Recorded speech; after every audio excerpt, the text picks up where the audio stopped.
मैत्रिणींनो, मला ना तिळगुळ फार आवडतं. पण आज ना मी एक वडी पण बनवली आहे.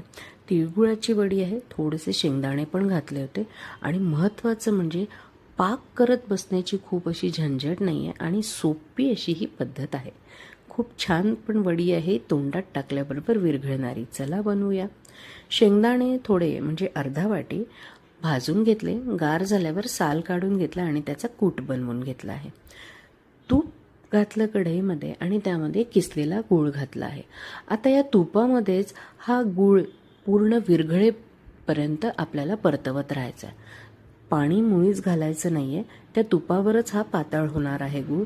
पूर्णपणे गूळ वितळला की त्यामध्ये शेंगदाण्याचं कूट घातलं आहे आणि त्यानंतर तिळाचं कूट घातलं आहे.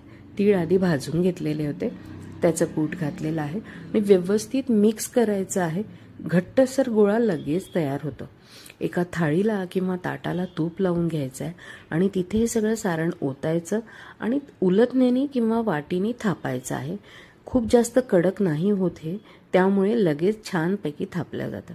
आता त्यावर थोडे मी पिस्त्याचे काप घातले. जरा कोमट झालं की लगेच आपल्याला पिझ्झा कटरने कट करून घ्यायचं आहे आणि छान अशा वड्या आपल्या तयार झाल्या आहेत. तुम्ही बघू शकतात, एकदम सॉफ्ट अशा या वड्या आहेत आणि लगेच ताटापासून मोकळ्या पण होत आहेत. तर ही रेसिपी नक्की बनवून बघा आणि कशी वाटली हे कमेंट करून पण सांगा. अशाच प्रकारच्या नवनवीन रेसिपीज बघण्यासाठी माझ्या पेजला नक्की फॉलो करा. थँक्यू.